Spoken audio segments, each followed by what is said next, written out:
জানিয়ে দিব এই মুহূর্তে আমাদের হাতে এসেছে বাংলাদেশের গুরুত্বপূর্ণ আপডেট সংবাদের শিরোনাম। শুরুতেই থাকছে বিএনপি নেত্রী রুমিন ফারহানার মন্তব্য, খুব শীঘ্রই দেশে নির্বাচন অনুষ্ঠিত হচ্ছে বলে মনে হয় না।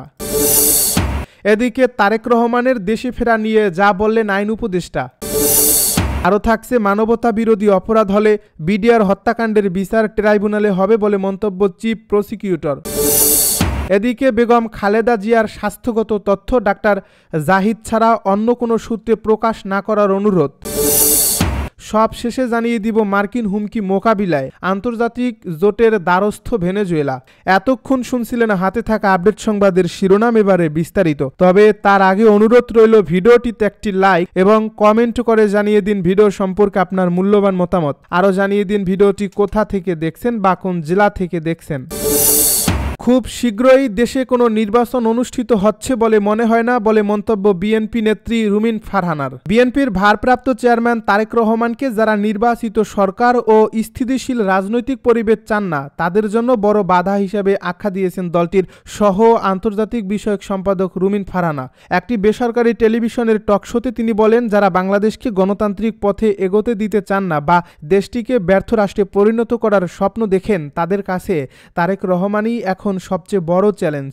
রুমিন ফারহানা বলেন, তারেক রহমানকে শুধু বিএনপির প্রধান বা কাণ্ডারি হিসেবে দেখলে ভুল হবে। বাংলাদেশের প্রোগ্রেসিভ ও গণতান্ত্রিক রাজনীতির ভবিষ্যৎ মধ্যপন্থার ধারাটি টিকে থাকবে কিনা তা অনেকাংশে নির্ভর করছে তিনি রাজনীতিতে সক্রিয়ভাবে অংশ নিতে পারবেন কিনা তার উপর।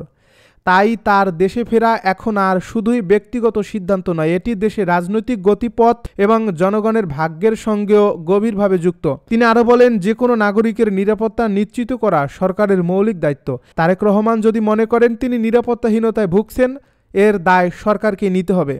নির্বাচন নিয়ে অনিশ্চয়তার প্রসঙ্গ তুলে রুমিন ফারহানা প্রশ্ন তোলেন, সরকার কি সত্যিই গণতান্ত্রিক উত্তরণ চায়? তিনি স্মরণ করিয়ে দেন, আগে বলা হয়েছিল ডিসেম্বরের শুরুতে তফসিল ঘোষণা হবে, পরে আবার জানানো হয়েছে এটি ডিসেম্বরের দ্বিতীয় সপ্তাহে আসতে পারে। ফেব্রুয়ারি মাসে আদৌ নির্বাচন হবে কিনা এ প্রশ্ন এখন প্রায় সবার মুখেই। তিনি আরও বলেন, অতীতের মতো নির্বাচনের আগে যে উত্তাপে পরিবেশ প্রাণবন্ত হওয়ার কথা বর্তমানে তার কোনো লক্ষণ নেই, বরং সর্বত্র থমথমে পরিস্থিতি। কিছুদিন আগেও এনসিপির জোট, জামায়াতের হুঁশিয়ারি, বিএনপির মনোনয়ন নিয়ে আলোচনা, এসব কারণে রাজনৈতিক অঙ্গন ছিল বেশ উত্তপ্ত। এখন দৃশ্যপট সম্পূর্ণ ঠান্ডা। রাজনৈতিক বিশ্লেষকদের উদ্ধৃত করে তিনি বলেন, অনেকেই স্পষ্টভাবে বলছেন ফেব্রুয়ারিতে কোনো নির্বাচন হওয়ার সম্ভাবনা খুবই কম। রুমিন ফারহানার ব্যক্তিগত মতো খুব শীঘ্রই দেশে নির্বাচন অনুষ্ঠিত হচ্ছে বলে মনে হয় না। তারেক রহমানের দেশে ফেরা নিয়ে যা বললেন আইন উপদেষ্টা ডক্টর আসিফ নজরুল বলেছেন, বিএনপির ভারপ্রাপ্ত চেয়ারম্যান তারেক রহমানের দেশে আসার ব্যাপারে কোনো বাধা থাকলে সর্বোচ্চ সহযোগিতা দেওয়া হবে, ওনার নিরাপত্তার ব্যাপারে সর্বোচ্চ সহযোগিতা করা হবে। সোমবার সচিবালয়ে গণমাধ্যম কর্মীদের সঙ্গে আলাপকালে তিনি এসব কথা বলেন। আসিফ নজরুল বলেন, বিএনপির ভারপ্রাপ্ত চেয়ারম্যানের দেশে আসার ব্যাপারে কোনো আইনগত বাধা আছে বলে আমার জানা নেই। যদি কোনো বাধা থেকেই থাকে অবশ্যই সর্বোচ্চ সহযোগিতা করা হবে। সাংবাদিকদের প্রশ্নের জবাবে আইন উপদেষ্টা বলেন, অনেকে মন্তব্য করেন, প্রশ্ন তোলেন তারেক রহমান কেন আসছেন না। এ ধরনের প্রশ্ন তোলা খুবই অরুচিকর মনে হয়। এটা মা ছেলের সম্পর্ক, এখানে বেগম খালেদা জিয়ার কোনো নির্দেশনা আছে কিনা, তারেক রহমানের ব্যক্তিগত চিন্তা আছে কিনা, সেটাকে কেউ জাজ করা বা কমেন্ট করা আমার কাছে রুচিকর মনে হয় না। আমাদের বুঝতে হবে এটা মা ছেলের সম্পর্ক। তিনি আরও বলেন, আমার মনে হয় কোনটি উপযুক্ত সময় সেটি সবচেয়ে ভালোভাবে নির্ধারণের ক্ষমতা ওনার আছে। উনি উপযুক্ত সময়ে দেশে আসবেন বলে বিশ্বাস করি। মানবতা বিরোধী অপরাধ হলে বিডিআর হত্যাকাণ্ডের বিচার ট্রাইব্যুনালেই হবে, জানালো চিফ প্রসিকিউটর। বিডিআর হত্যাকাণ্ড মানবতা বিরোধী অপরাধের আওতায় পড়লে এর বিচার আন্তর্জাতিক অপরাধ ট্রাইব্যুনালে হবে বলে জানিয়েছেন ট্রাইব্যুনালের চিফ প্রসিকিউটর তাজুল ইসলাম। সোমবার আন্তর্জাতিক অপরাধ ট্রাইব্যুনালে নিজ দপ্তরে সাংবাদিকদের সঙ্গে আলাপকালে তিনি এ তথ্য জানান। তিনি জানান, বিডিআর হত্যাকাণ্ড সংক্রান্ত অভিযোগ প্রসিকিউশনের কাছে এসে এবং এগুলো যাচাই বাছাই করা হবে। তাজুল ইসলাম বলেন, 2009 সালের বিডিআর মিডিয়ার হত্যাকাণ্ডের বিষয়ে যে অভিযোগ এসেছে প্রসিকিউশন সেগুলো পর্যালোচনা করবে। অন্তর্বর্তী সরকারের গঠিত জাতীয় স্বাধীন তদন্ত কমিশনের প্রতিবেদনেও আমরা পড়ব। যদি মনে হয় ঘটনাটি মানবতা বিরোধী অপরাধ বা আন্তর্জাতিক অপরাধ ট্রাইব্যুনালে বিচার উপযুক্ত, তবে এখানে বিচার হবে, নইলে দেশের প্রচলিত অন্য আইনেও বিচার হতে পারে। তিনি বলেন, কে অপরাধী, কে পরিকল্পনাকারী, কারা মদতদাতা বা সুবিধাভোগী এসব বিষয় উদ্ঘাটন হওয়ায় বিচারের পথ সুগম হয়েছে। চিফ প্রসিকিউটর আরও বলেন, প্রধান উপদেষ্টার ফেসবুক পেজে প্রকাশিত প্রতিবেদনের সারসংক্ষেপ দেখে বোঝা যাচ্ছে যে একটি অসাধারণ কাজ হয়েছে। স্বাধীন বাংলাদেশের রাজধানীতে এতগুলো সামরিক কর্মকর্তাকে হত্যা বা সেনাবাহিনীর মনোবল ও প্রতিরক্ষা ব্যবস্থায় বড় আঘাত ছিল। তার সঠিক তদন্ত এতদিন আলোর মুখ দেখেনি। এই সরকার সেই বিষয়টি জাতির সামনে তুলে ধরেছে। কারা মাস্টারমাইন্ড, কারা হত্যাকারী, কারা বেনিফিশিয়ারি সবই স্পষ্ট হয়েছে।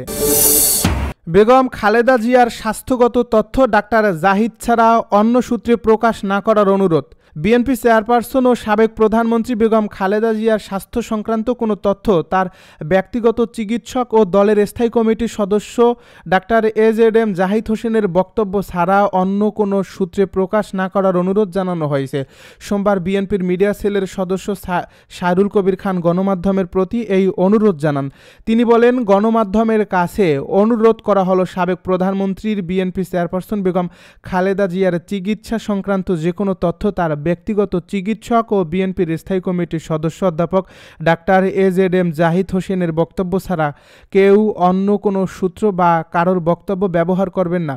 বিএনপির চেয়ারপারসনের স্বাস্থ্য পরিস্থিতি বা কোনো সিদ্ধান্ত হলে মেডিকেল বোর্ডের পক্ষ থেকে তাৎক্ষণিকভাবে জানানো হবে। এর আগে বেলা 1:45টার দিকে এভারকেয়ার হাসপাতালের সামনে এক ব্রিফিংয়ে বিএনপির ভাইস চেয়ারম্যান আহমেদ আজম খান বলেন, বেগম খালেদা জিয়া খুব ক্রিটিক্যাল কন্ডিশনে চলে গেছেন।